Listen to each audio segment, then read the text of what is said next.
अल्लाह के नाम से जो बड़ा मेहरबान और निहायत रहम वाला है, उस दयावान और कृपाशील ईश्वर के नाम से जो इस सारी सृष्टि का अकेला रचयिता और सृष्टा है, हम सब का परवरदिगार है और उसी की तरफ हम सब को पलटना है। भाइयों और बहनों, हमारा देश भारत बहुत सी विविधताओं वाला देश है।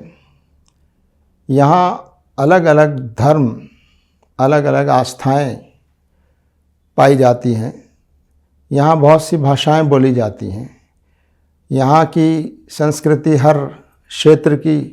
अलग अलग है, खान पीन अलग अलग है। ये विविधताएं हमारी कमज़ोरी नहीं हैं, बल्कि ये विविधताएं हमारी ताकत है। और भारत देश की असल ताकत ये है कि यहाँ बसने वाले अलग अलग धर्मों, आस्थाओं, विचारधाराओं के लोग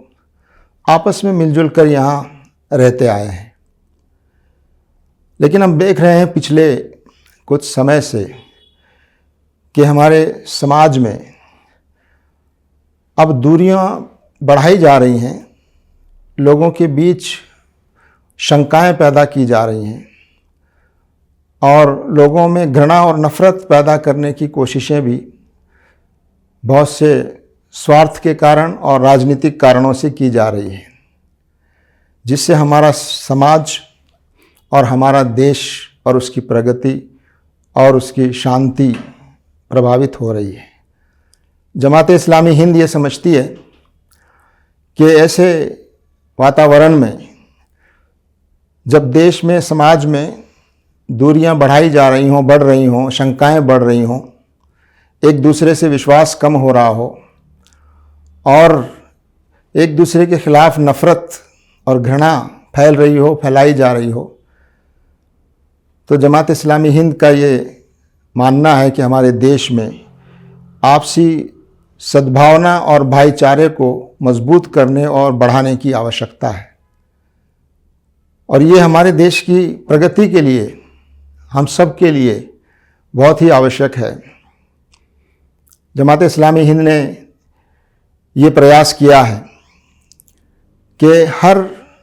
जगह, हर शहर और कस्बे में एक सद्भावना मंच या सद्भावना समितियां बनाने का कार्य शुरू किया है। इसका उद्देश्य यह है कि सद्भावना मंच में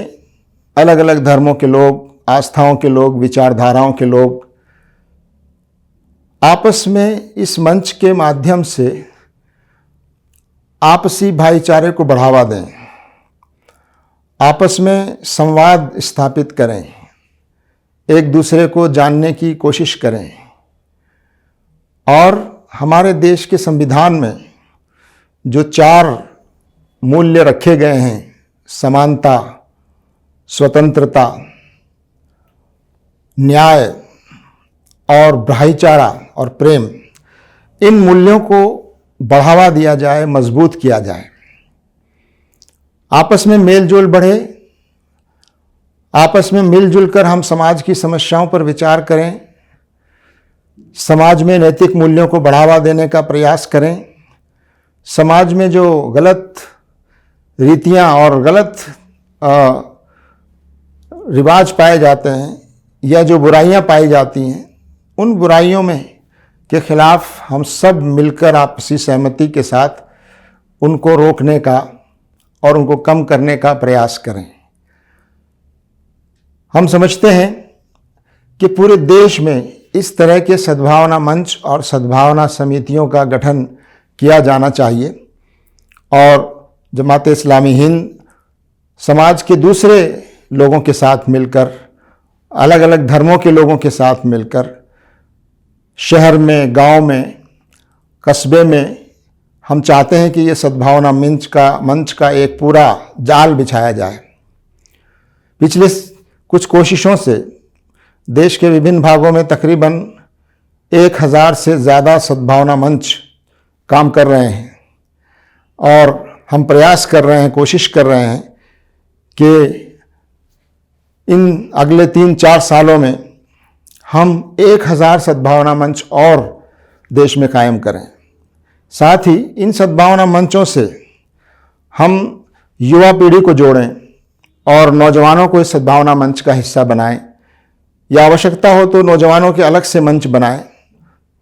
और महिलाओं को भी इन मंचों में शामिल किया जाए और महिलाओं के लिए भी अलग से सद्भावना मंच बनाने का प्रयास किया जाना चाहिए। कई स्थानों पर महिलाओं के सद्भावना मंच कायम करने के प्रयास हो रहे हैं और कुछ जगहों पर कायम भी हो गए हैं। तो ये सद्भावना मंच की जो कोशिशें पूरे देश में सब लोगों के साथ मिलकर की जा रही हैं, ये हमारे देश को मजबूत करने के लिए, समाज में एक विश्वास पैदा करने के लिए, समाज में एक संवाद का वातावरण पैदा करने के लिए और अलग अलग धर्म और आस्थाएं होने के बावजूद एक दूसरे का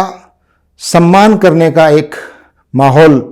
हमारे देश में और समाज में पैदा किया जाए और इस बात की कोशिश की जाए कि संविधान के जो मूल्य हैं, समानता, सबकी बराबरी, किसी के साथ कोई भेदभाव न हो, सबको आज़ादी, हर एक को अपनी पसंद का धर्म, पसंद की आस्था, विचारधारा, जीवन का तरीका अपनाने की पूरी स्वतंत्रता और सबके साथ न्याय हो और हम सब मिलकर भारत के वासी आपस में मिलजुल कर रहें। एक दूसरे से अलग राय रखने के बावजूद या अलग अलग विषयों पर अलग अलग राय होने के बावजूद भी हम एक दूसरे का सम्मान करें, एक दूसरे का आदर करें, एक दूसरे पर विश्वास को हम बढ़ाएं। तो आप सबसे भी मैं ये अपील करना चाहता हूँ कि आप भी अपने गांव में, अपने शहर में, अपने कस्बे में इस तरह की कोशिशों में आप सहयोग करें और ऐसे सद्भावना मंच कायम करें ताकि देश में जो राजनीतिक कारणों से दूरियां पैदा करने की कोशिशें हो रही हैं या आपस में शंकाएं और एक दूसरे के बारे में गलतफहमियां पैदा करने की कोशिश हो रही है, उनको कम करके और हम आपसी प्रेम और भाईचारे को बढ़ाएं। आप सभी का धन्यवाद।